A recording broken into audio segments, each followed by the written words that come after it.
আমার জীবনের ১ম আমি এই মেশিনটা চালাইতেছি। সবাই বলতাছে পারমু না, হাতে নিডেল ঢুকবে। তাই আমি জেদ করে বসলাম মেশিনটায়। তো দেখি কি আছে আর মেশিনের মধ্যে, চালাবো আমি। তাই সবাই হাসাহাসি করতেছে আমারে নিয়ে, আমি পারবো না বলে। তাই দেখাইতেছি পারমু কিনা দেখাইতেছি। আর আপনাদের কাছে কেমন হলো ভিডিওটা সবাই কমেন্টস করে জানাবেন।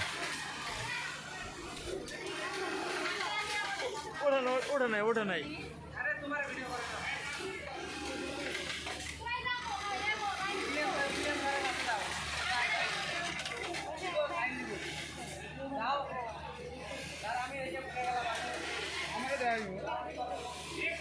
সেরি সহজ ওঠে।